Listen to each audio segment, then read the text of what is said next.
what's really going to shape you as a PA. Yes, you have to have the brain, but you have to have. Hi everyone, as you all know, I'm Rodeline. Welcome to eShadowing.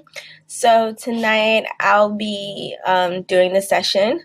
Okay, and when I do them, it's typically Q&A, kind of freestyling, discussing whatever you guys want to discuss, answering some questions, giving updates, and I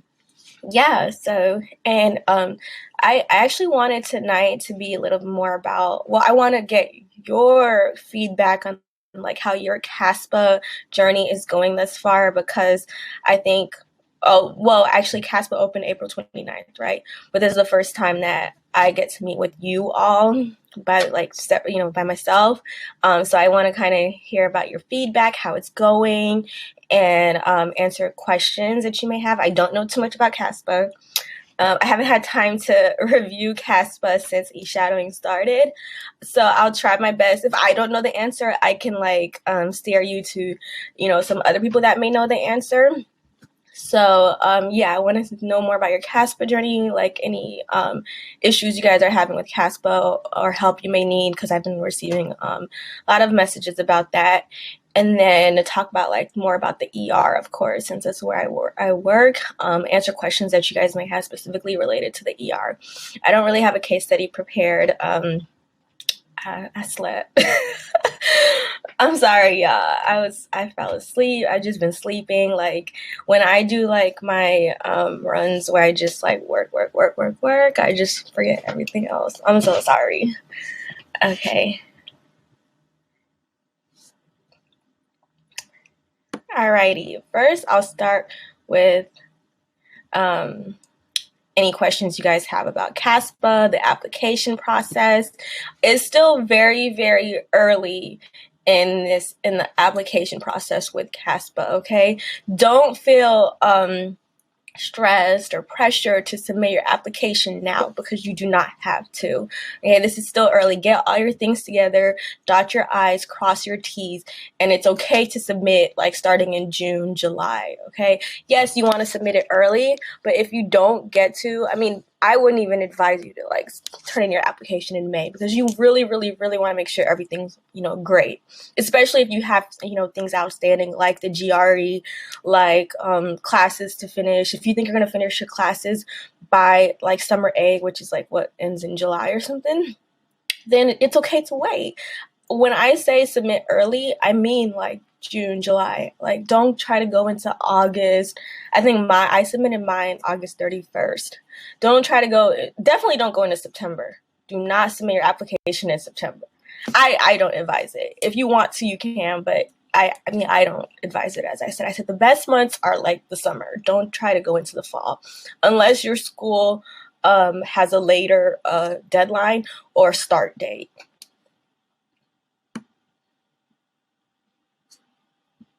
Alrighty. Who are appropriate people to ask for letters of recommendation? That is a perfect question. Okay, somebody else, the first question I actually saw was, can you talk about most common cases in the ER? Yes, I'll definitely get to that. I just want to talk about CASPA and the application process first. I'm definitely going to get to that question. Who are the people, because that is a perfect question, because I think it's so important, because yes, a letter of recommendation, yes, is very important, but the most important thing is to build a rapport with that person, because I do get emails from students asking for a letter of recommendation, but I feel I don't really know you. A lot of students were strategic with it, because as soon as I started eShadowing, they were connecting with me, they were messaging me, building a relationship with me. I can mention some of the students that I feel I'm getting to know pretty well and would feel confident, because I follow them too. I said, they're always messaging me, Kui, she's one of my favorite students, Priya, Becky, just to name a few, Alyssa, let me see, I don't know, I don't have any favorites, of course, but I love all of you, but just to name some of them, the ones that work to build a relationship with me, of course, I wouldn't have really a problem writing them a letter of recommendation because they've been consistently communicating with me, which is what I advise you to do. Consistently communicate with the person you eventually want a letter of recommendation from, even if it's maybe possibly through a virtual shadowing platform, because it's harder now. But if you meet a PA and you want or need a letter of recommendation, first work on building that rapport. Don't just kind of, talk to them or say, oh, I'm on your eShadowing platform. Is it okay to write a letter of recommendation? No, that doesn't, because they still have to know you. They have to know your work ethic. Some probably won't mind, but I want to, feel confident in the letter that I write, that I am writing it, with confidence, as I said. So, yes. Let's see. So the most important thing is to build a rapport, because some students say, oh, I shadowed this person, say in like last year in 2020. I don't know if they'll remember me to ask for a letter of recommendation. Yeah, make them remember you. Send them emails once in a while. Say, oh, hi, just checking in, making sure you're well. Don't say checking in because I need a letter of recommendation, but check in on them from time to time. Send them an email, like their pictures. Set the memory of you in their head. So when that time does come, that they do remember you and they don't have a problem with writing a letter of recommendation at any point in time. And that doesn't just go for a PA, but whoever you need it from. I'm not sure CASPA's exact requirements. When I was applying, they wanted one from a PA or MD, and like a supervisor or somebody. They wanted 3. So one of them had to be a PA or MD, and then the others can be like supervisors, teachers, somebody that can attest to your performance and work ethic and all that. So I had a PA, and I had my 2 supervisors from work do mine. So they knew me. But the PA, and I had recently shadowed the PA, so he didn't mind. But say if I had shadowed that PA 2 years before, I would have just kept in contact with him. So when the time did come, he wouldn't have an issue. So that's what I recommend for choosing a person. Do not just randomly email people, especially if you're on eShadowing platforms. I know there are a lot of people, others PAs that have eShadowing platforms. Like, don't just, because they'll think that, you're just kind of doing it just to get a letter of recommendation. But just build a rapport. The most important thing is to build a rapport, because it's not just for, getting that letter of recommendation, but in the future, once you become a PA, building that mentorship, having someone you can turn to ask questions. Like this all is going to go beyond eShadowing. It's going to fall into, you being in PA school, having so many questions, to get through PA school, then you starting your career and trying to juggle that, and getting jobs, and you'll have so many questions along the way. So build that rapport with people. Okay. I hope I'm not talking too fast. Okay. Cases in the ER. I really want to discuss that. So if I forget that question, please ask me again. If somebody said you have to transmit all your transcripts again, yes. If it's a new application transmit, I would send everything you have to send over again. Yes, even if you're reapplying, send everything again. As far as experiences, I would add, if you can add non-medical. I don't think there's anything wrong with adding anything non-medical, especially if it's build your character, especially if from, what you did, you have just overall experience on life, like life experience. That's so important. Somebody said they used to be a property or project manager. Awesome. Great. That sounds like leadership. So yes, write those down. How long should experience descriptions be? I think you can either do it like bullet points or kind of paragraph style. Keep it resume style. You're not going to have anything too long on your resume, so don't have anything too long about experience. Succinct. When do we know which cycle to apply for? That's up to you. Are you ready? It depends on when you're ready and when you plan on starting PA school. It's very similar to medical school. So when you apply, you won't start until the next year. So if you apply in 2013 I said 2013, that's when I applied. So say I applied in 2013, August 2013. I didn't start until May 2014. So whenever you have your prereqs, whenever you have a sufficient amount of work experience and you're ready to start, then that's when you apply. But be mindful that you won't really start until the next year. And my program, I started May 14th. So it basically started like summer semester. Some schools start in the fall, some schools start in the spring, some schools start in winter. So it just depends on when you are ready. How do I enter? Yeah, okay, entering virtual shadowing. I'm not 100% sure on that.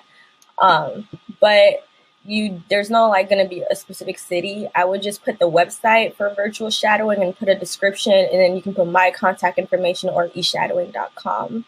And then, appropriate people are going to be PAs, MDs for letter of recommendation. I realized I didn't really fully answer that question, but appropriate people are going to be PAs, MDs, supervisor, whatever they ask.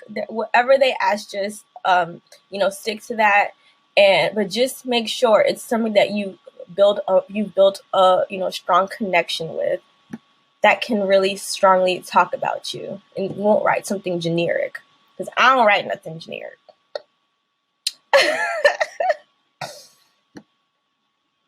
How long before applying to PA school should I take the GRE?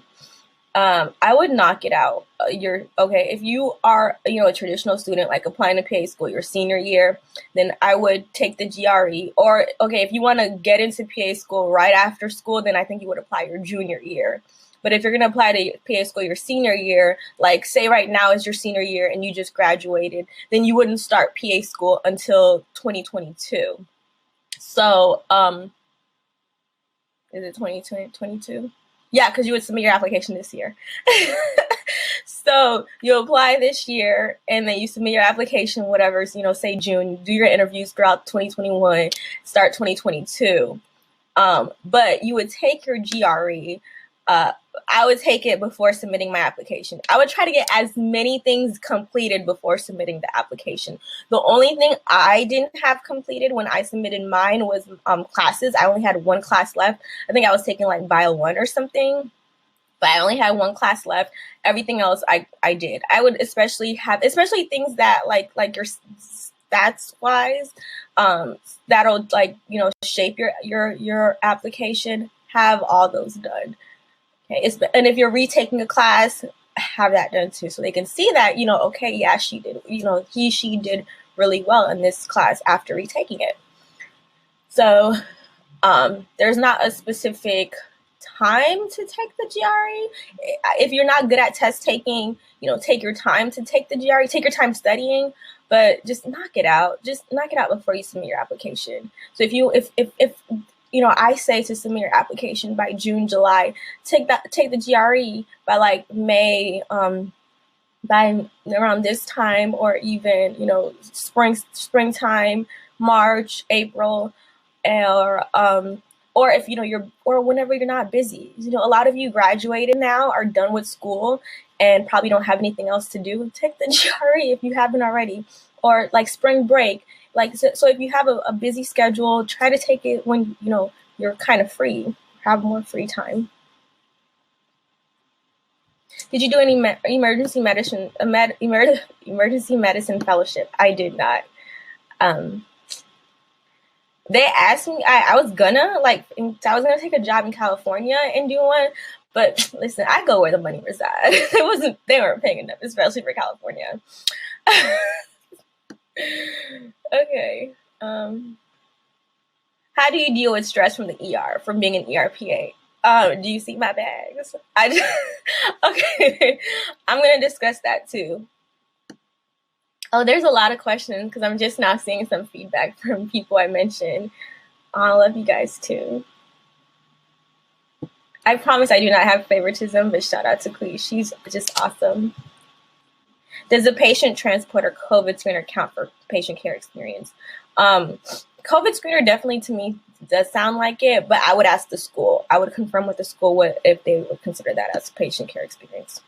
I was wondering how you would get credit for virtual shadowing if there happens to be in shadowing or clinical have to be at hospitals yet.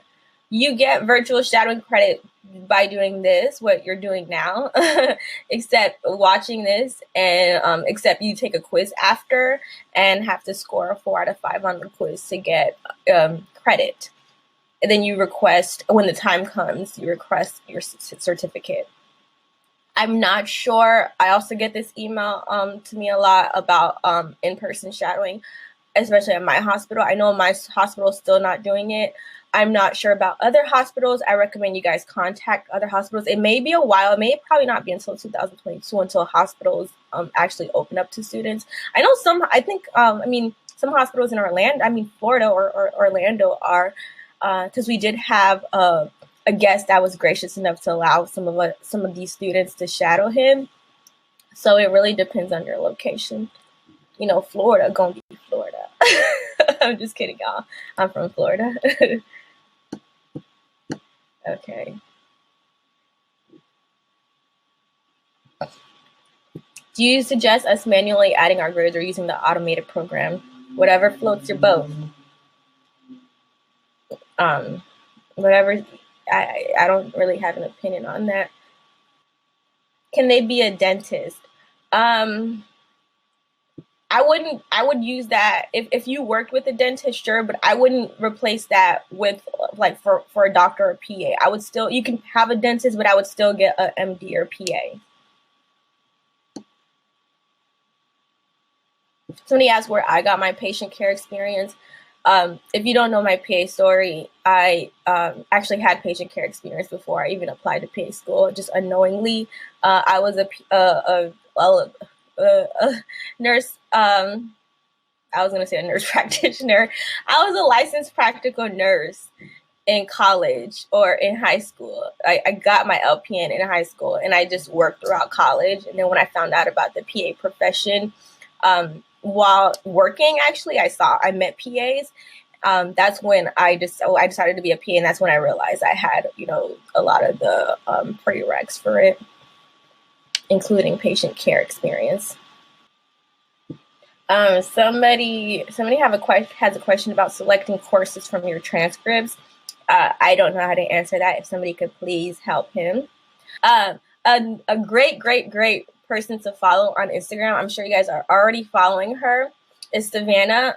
She is a PA. She's a derm PA, but she has her whole pre-PA platform, or it's called the pre-PA platform. No, the PA platform, but she's amazing. She does a really good job at helping PA students or pre-PA students and PA students, and she always does. She has also a Facebook group page. She knows a lot more about CASPA than I do. So follow Savannah. I think it's called the PA platform. If you don't see it with the PA platform, then it's at PA platform. And I'm pretty sure it's the PA platform because I always be liking her stuff. Is a health professions advisor good to ask for a letter of recommendation? Sure. I feel like as long as you have whatever they ask, follow that. If they ask for a PA or a doctor, and then they say the other two can be anybody, okay, it can be anybody as long as you have a PA or MD. Is it worth? Yes. Is it worth to apply to rolling programs if I'm not able to submit until July or August? Yes. July, August is still a good time to submit your application. July, please don't submit right now and feel like, oh my gosh, I got it out the way. Please take your time to submit it. Please. This is still very early. Okay. Do not rush to submit your application. Dot your I's, cross your T's, make sure everything's good. Make sure you're not missing very important things. Make sure your essay is bomb. The essay is so important. Like I said, they're going to see all these stats about you. Great. But the essay really tells them who you are. That's the most important thing. Beyond all these superficial stats, that's what I think they are, because what's really going to shape you as a PA, yes, you have to have the brain, but you have to have the character. Okay, I feel like that's really what has helped me, my character. But you have to have the character, and it has to be reflected in your essay.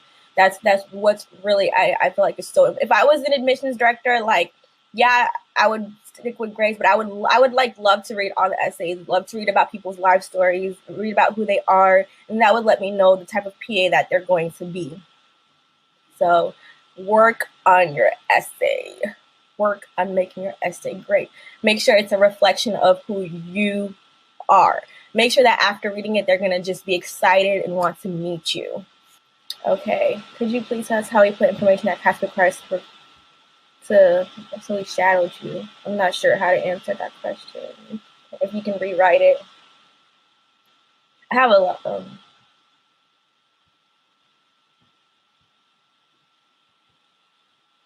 Should I max out the 600 character limit? Sure. Yeah, I don't think anything's wrong with that. As long as you don't go over. Will it look bad if your science is R&B? No. Just don't have too many C's. I don't think anything is that.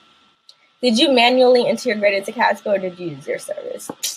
Listen, y'all, I barely remember what Casper looks like. We're talking like almost 10 years ago that I used Casper. Do you recommend applying to a program if you're missing one prereq or applying to a program that you meet all the criteria?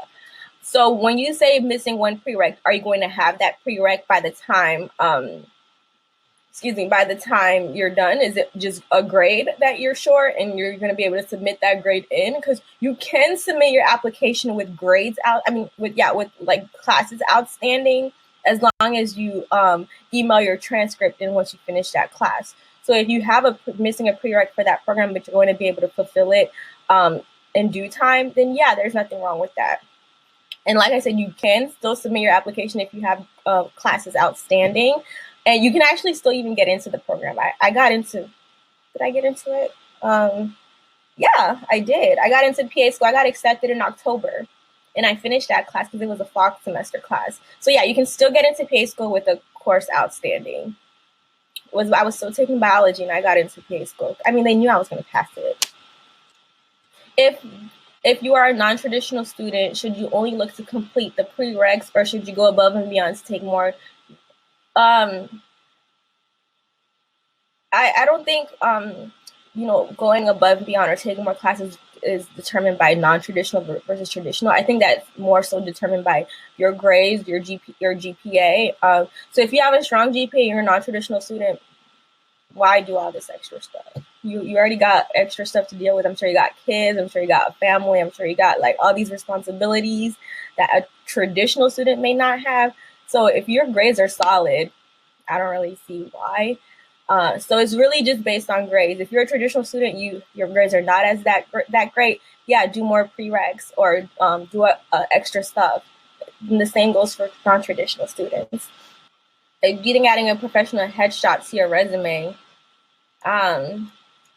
Okay, I don't remember if I had to submit a resume for CASPA.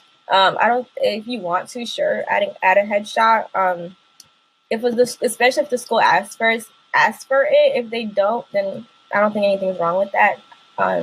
If they do, then sure. The PA you shadowed, yeah, you refer to them by their name and title. So I'm Rodeline Joseph, PAC, or if you want to put my full title, MMS PAC, that's a degree I received, Master's in Medical Science and Physician Assistant Studies. Does it matter if I perform poorly on science keystones and finals in high school? No. None of that high school stuff matters. Don't worry about high school unless it was like what's that thing you have to take AP? Unless it was AP or dual enrollment courses. Okay, how was PA school once you got in? Alrighty, it's 7:34 already. Oh my goodness. Okay, so I'm just gonna go through this and then answer a few more questions and then let's talk about the ER. Dang, time flies. Okay, PA school. I'm trying to think. Okay, my first semester of PA school was anatomy and physiology, which I absolutely hated. I got C's. I had to really adjust my studying. That was one major thing, and I think that's really like what a lot of PA students go through, trying to figure out the best way to study, to learn and retain information. So I really had to learn how to study. My first semester was actually probably my worst semester. Yeah, my first semester was my worst semester. I got I don't know what my grades were, but like my other semesters, I got like straight A's. I think I got one B once. Yeah, my first semester I got the most B's in PA school, and then let me stop talking about grades, because grades are not important. I'm only saying that because it was a reflection of me changing how I studied. That's why I mentioned grades. But grades are not important. But once I was able to change how I studied, and it was also because I was learning more of medicine than science, it came easier to me. But yeah, definitely really having to adjust. I mean, just being in a program like that and having to figure out, how to study for all these classes at once. That was a big thing. But once I figured out, doing my flashcards, the power of repetition, I was knocking them tests out.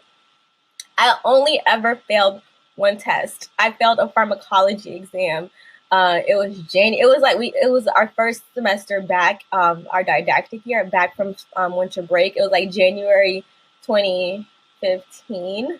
Yeah, January 2015. It was our first exam, and I was like, okay, I'm gonna knock this out because I like pharmacology. Man, what I get? I think a lot of people failed. They ended up curving it, and then I passed after the curve. So I actually really never failed an exam in PA school, but I really did fail before the curve. But I think I got like a 70. What did I get? I forgot what I got. I failed it, but I was so sad. I was so sad. And then I cried, and then I found out that they curved it. And then, but then I think they drop your lowest grade or something. But I was just like, oh my goodness, I've been doing good. So I've been doing so good. And then I failed my second semester. No, it was my third semester because it was winter. But yeah.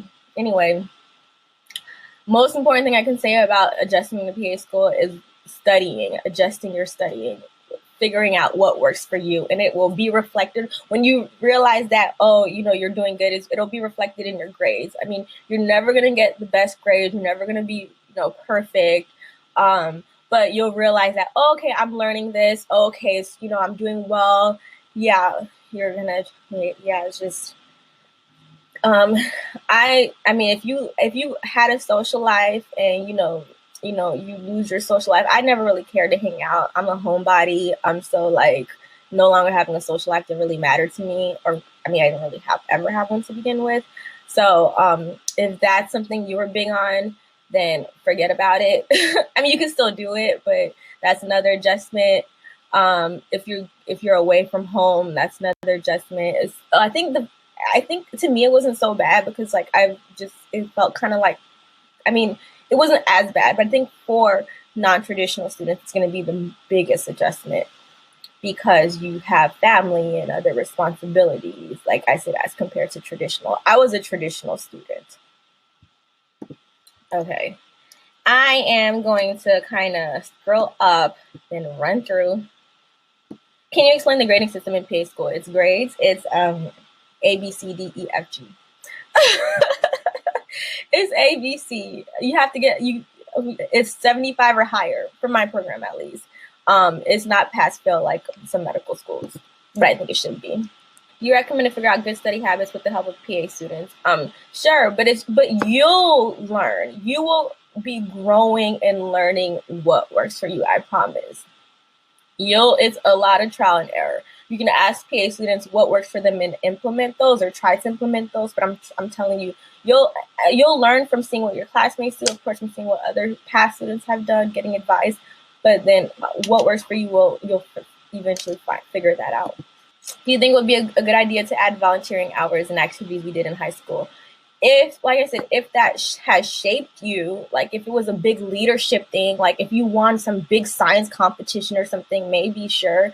Something that I did in high school that carried through like my college years was Big Brothers Big Sisters. Like I've always been a mentor junkie. It's a Big Brother Big Sisters is a mentorship program. So I have a little sister. I've had a little sister since various little sisters since high school. When did I start? Like my sophomore, junior year in high school. When I'm able to shadow in person, how would I keep a record of the hours? Microsoft Word.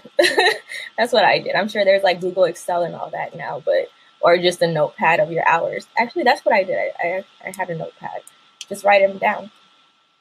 Okay, I'm going to move on now to discussing the ER. if I did not answer your question, please, please, please email me.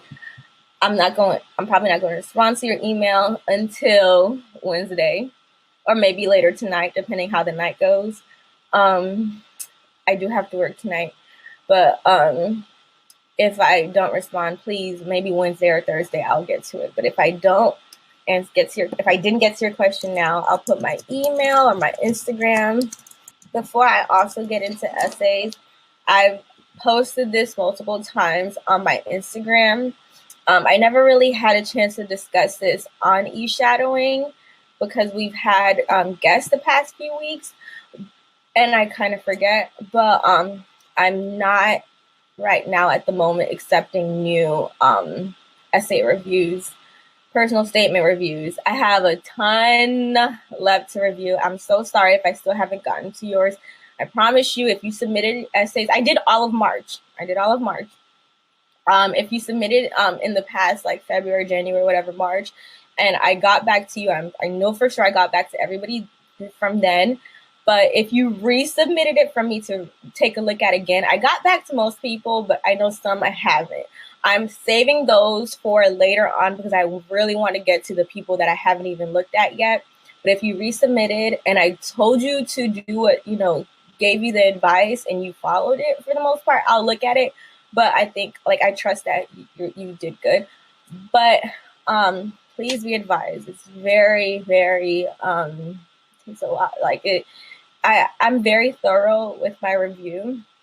So one essay, I'll spend an hour or two because I'll really, really, if you've ever received an email from me, it's so long because I try to give the best advice that I can.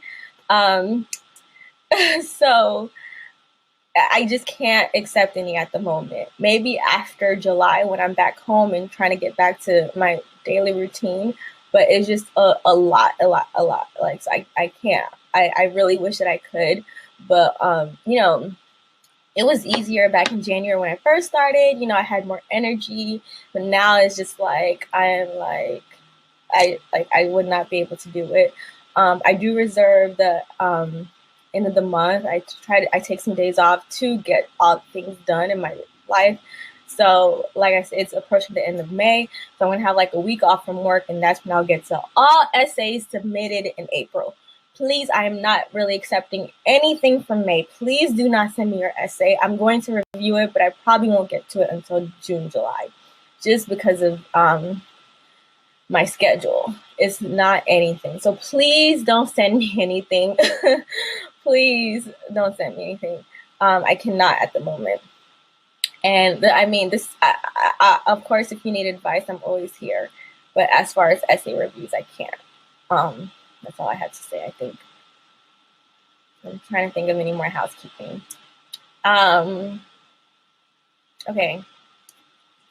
Alrighty. So let's talk about the ER. I forgot the first question somebody asked me. Okay. So yeah, the ER. I've been working in the ER for 3 years now, since 2018. I graduated PA school in 2016. My first year, I was just trying to get into the ER, but I had to kind of just get that 1 year experience. And when you, and then I actually got an ER, the ER job, my first ER job in October of 2017. But when you apply for a hospital job, it takes months to get credentialed. Credentialing is basically the whole hiring process, doing all the paperwork and all the stuff necessary for the hospital, for the agency you work for, whatever they need, getting that in, verifying it, and all that. It takes months. It takes 3 to 4 months. So I got hired in October or September, but I didn't get to start until February because of credentialing.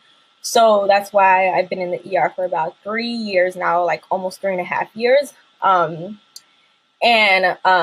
Working in the ER, working in the hospital, period, is just, it takes a toll on you. Working in the ER especially, that's why a lot of ERs, you just really need to work 3 or 4 days a week because they're typically 10 or 12-hour shifts. Right now, I'm working sometimes 7, 8 days. Typically, I try to do 6 days a week. Sometimes I do 8 days a week. The most I've ever done is 12 days in a row. I said 8 days a week, 8 days in a row, because there's not 8 days in a week. But so yeah, so there's a lot that goes into being in the ER. So let me see what questions I had in the beginning. One of the first questions dealing with stress working in the ER. You really, really have to be patient and have to, what's the word? Have to be patient and have to easily adapt. You have to, because there's a lot of moving parts. Things can go from this to this.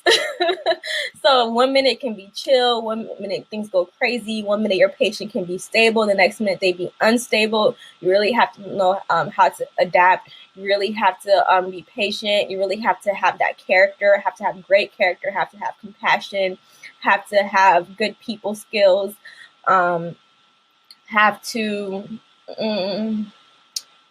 yeah, I think those are some important things to just be an ERPA. I don't really focus, like I said, ever really too much on brains, because I feel like everybody's smart. You just have to like put the work in. And I think a lot of, the job that people do, especially in healthcare, it's really like character. It's really who you are as a person and being able to treat people. You can treat people and diagnose people, but treating people is like, it really goes into the care, the compassion, being able to sit there and talk to somebody and explain to them their diagnosis and connect with that person. I think that was really going to shape you in being a great ER provider, because people, you think about the stress that you face, but think about the stress that people face, especially those that are actually sick. Being in the ER, you'll run into a lot of unnecessary complaints. And by unnecessary, I mean like they're not really emergencies.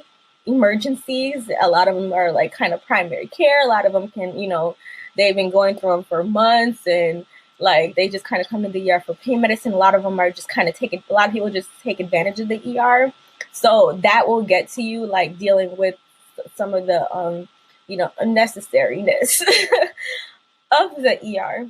But when you do have those patients that are actually sick, you just got to think about the stress that they're going through. They don't understand the human body like, we understand it. I mean, sometimes, we don't even really understand it, because we're always learning something about our bodies, or always learning about a new disease that we got to learn about and how it affects your body. So, I mean, they're completely clueless. So, and then they have to deal with it, have to face, the symptoms associated with it, and then have to, go to the ER and learn about, or discover that they're going through this. So you just got to think about place yourself outside of yourself and into someone else's shoes. That's what I always try to do.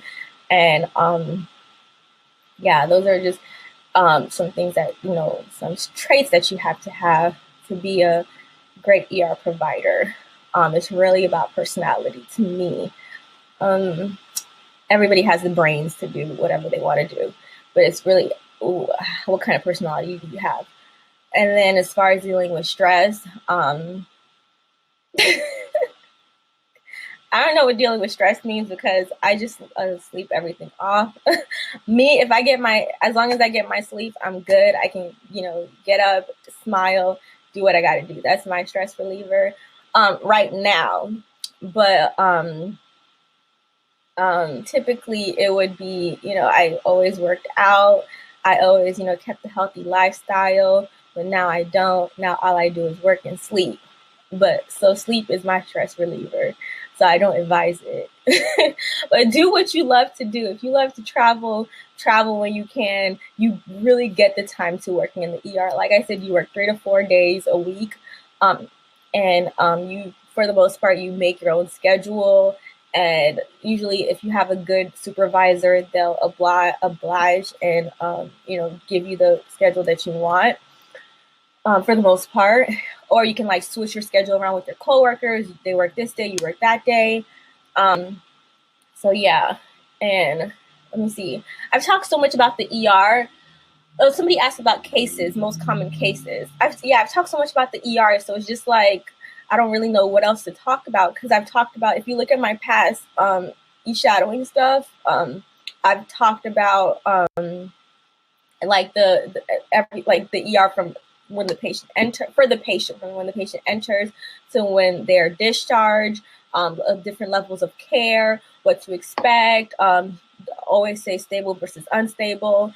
So now I want to just kind of talk about cases. That was the first question I had, cases in the ER. The most common cases that I see and that you should know: chest pains, abdominal pains, chest pains, abdominal pains, headaches, dizziness, let me see, back pain. Back pains are typically a level 4. When back pains are not a level 4 means like the acuity, the level of acuity. That means something that's typically in and out, like you don't use too many resources. The patient's not going to be sick.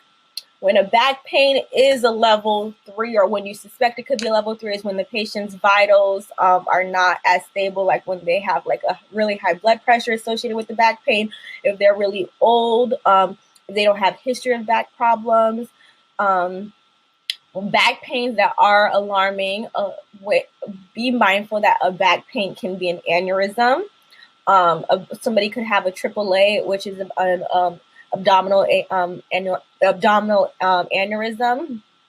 So abdominal aortic aneurysm. So it basically that can rupture and they can die. So if somebody says they have back pain and they're elderly and they have, coronary artery disease, all these vascular problems, always ask them if they say it feels like a tearing sensation, if you feel like a pulsating mass in their belly, if they can have abdominal pain associated with the back pain, always roll out an aneurysm.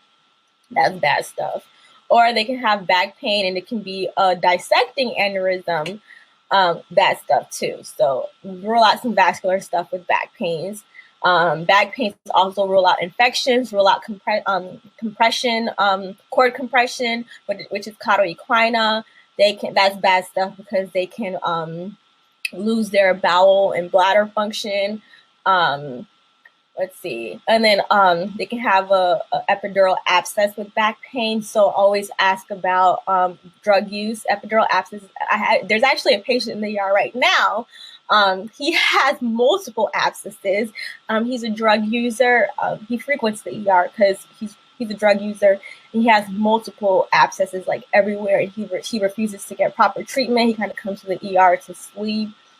Depending on where you work, also be prepared for like the social issues associated with the ER and that environment. Right now, and I actually didn't know any of this. Like I've learned so much being in New York because I didn't know like how important social work is, and just how important social work is, addiction, homelessness. That's a big issue in New York. A lot of our patients kind of come to sleep because they need a bed, but they have all these other issues that they neglect because of their, life circumstances and experiences. So always be mindful of that, the ER that you work at is going to be shaped by the location. So I'm experiencing that in New York.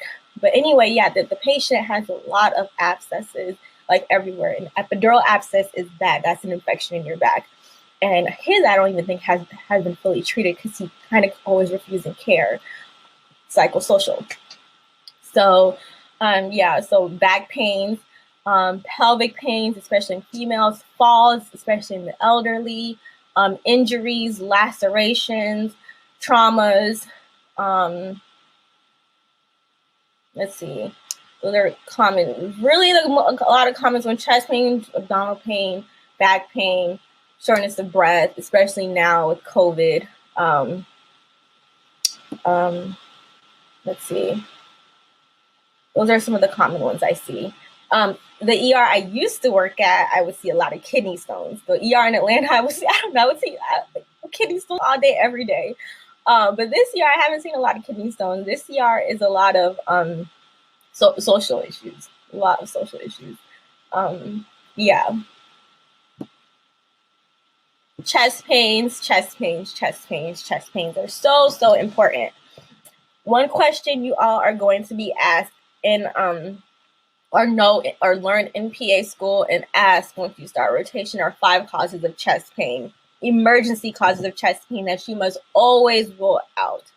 Of course, if you see, it's going to be dependent on age. If you have a young patient, the most important thing to ask them is if they have any cardiac history or any family history of cardiac problems. If they're young, the most you'll really probably do, or if they don't appear sick, you don't really even do blood work. The most you'll do is like a chest x-ray, EKG. If the EKG doesn't seem alarming, have them follow up with their primary care doctor. If they look sick, then of course you do blood work. If they have a family history of other things, or if they are born with cardiac conditions, then you do more. But with adults, you want to rule out 5 important causes of chest pain, which is you want to rule out, of course, an MI, a PE, aneurysms or dissections,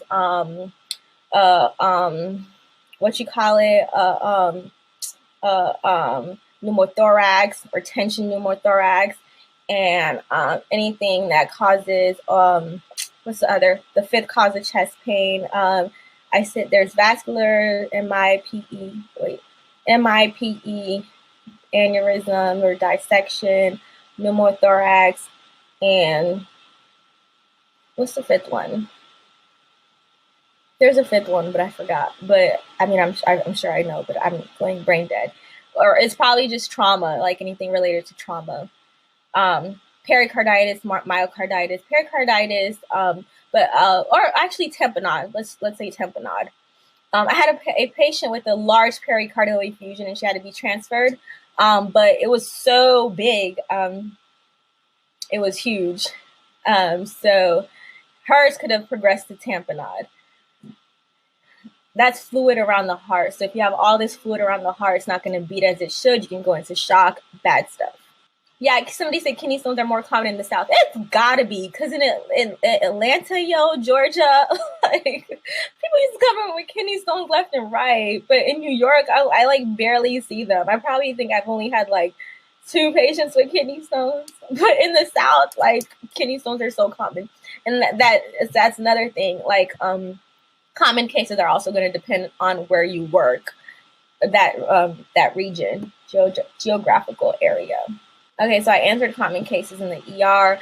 I answered some important things to look out for. Let's see. Shortness of breath. Shortness of breath is not always, when you have a patient with shortness of breath and they're older, you have to also rule out cardiac. Anything with the lungs is most likely it's going to be associated with the heart. They're so close together, so anytime you're ruling out lung stuff, also rule out heart stuff. So when a patient comes in with shortness of breath, unless they're really young, as I said, anybody less than 30, I don't really do too much of a workup if they have no conditions, if they have no risk factors for PE or anything that could, lead to anything. Of course, you always do an EKG on anybody with chest pain. But shortness of breath, if they're older, always do a troponin, always do an EKG with it. The heart and lungs are brother and sister. Let's see. Is there anything in the ER that you can't do that doctors have to do? Call time of death. I don't do that. I think doctors are the only people that are allowed to call time of death. Don't quote me on that, but I believe so in the ER. I don't call time of death. I mean, we can run codes, but I've never ran a code because I've never been in the situation to run a code. Usually doctors just kind of take over and run the code. We can intubate. Like I said, I've just never been in the situation to do it because we have the staff. But if you work in an area where it's a rural area where there's not a lot of a lot of staff or a lot of patients, like my first job was a 9-bed ER. My first ER job was a 9-bed ER in rural southern Georgia. So if there was a code that came in, the doctor was handling one code and another code came in, I would have had to handle that. So I don't really know what I can do that the doctor can't, or what the doctor can do that I can't. Reductions, dislocations. One thing about me, I don't do musculoskeletal. I hate musculoskeletal. I hate any complaints of back pain, ankle pain. I hate any complaints of back pain, ankle pain, anything, or joints. Like I hate musculoskeletal. That was an exam that I almost failed. That was my lowest exam. I hate musculoskeletal. Yeah, I don't do any of that stuff. I don't like fractures. I don't like dislocations. I don't like any of that stuff. I don't like trauma. No, I don't like any of that stuff. So that's my weakness. I was pretty good at cardiac. That was my highest. That was actually my highest PANCE score. I think I only missed one cardiac question on the PANCE. Surprisingly, but yeah, I'm better at those. I'm better at the cardiac, the abdominal pains, the lung stuff, than traumas and musculoskeletal. That ain't my forte. Alrighty, so it's 8 o'clock. Yeah, lumbar punctures. We got trained to do lumbar punctures, but I don't do lumbar punctures as well. The doctor does that, but I haven't had the only time there's been 2 times where I felt like a patient. I mean, there's been a few times where a patient could have needed it, but they didn't really want to. But there's been 2 times where a patient actually had one done my entire career. And no, 3 times, and the doctor did it all 3 times. So it's basically like once a year, 1 patient per year. Is there a push to get PAs to work in rural areas? Yes. And actually, if you do work in a rural area, you can get your loans paid for. Any other questions? I gave you guys my contact information. I hope this was another informative session. I'll try to have a actual case study ready for you guys next week. It'll be an interesting one. It will be a very interesting one. And I'll work on it this week. So we have an actual case study, not just talking. And yeah, I'm hosting again next week, but we should have another guest in the coming weeks, or other guests. That's another thing. I've just kind of been slacking on finding guests because I've just been sleeping so much. Sorry, guys. But things will get better. Life will get, more under control come July. Thank you, guys. Thank you for tuning in. Once again, you will get credit for this session. Have a wonderful Monday and a great week. If you have any questions, I'm here.